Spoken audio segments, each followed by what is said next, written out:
Teenagers in the 1950s had higher-pitched, perky, breathy voices that signaled they were squeaky clean and conformed with traditional family values. Post-World War II prosperity had created a generation with disposable income and leisure time, which had never really happened before, and sure does explain an awful lot. By the 1960s, teens were either partying on the beach or really into counterculture, man.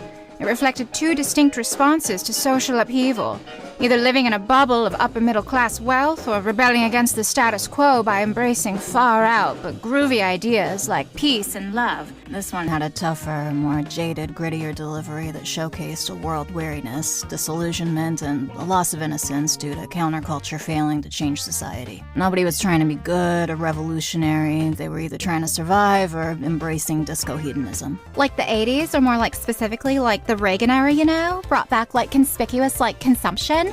So we like have money and like perform vapidity as like a form of privilege. Like we're rich again and like safe. So we're like just going to act like nothing bad ever happened, you know? Like I'd never wear anything that wasn't like brightly neon or suggested I didn't go to prep school. Like gag me with a spoon. This was a weird decade because Gen X was still materialistic and largely privileged, but self-aware and ironic.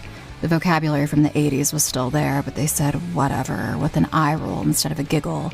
And the rise of alternative culture and grunge in response to events like the fall of the Berlin Wall showed that they rejected the superficiality of the 80s, which created a sense of aimlessness and detachment, but genuine care. Post 9/11 America saw a return to superficial concerns after brief unity, and reality TV largely shifted the tone from sarcastic 90s speak to vocal fry, which was often used to sound more authoritative and professional, which I think is interesting to note did happen after so many girls and women were criticized for using uptalk.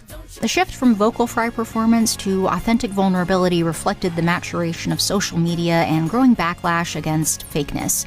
Teen girls stopped trying to sound like reality stars and started trying to just sound like themselves.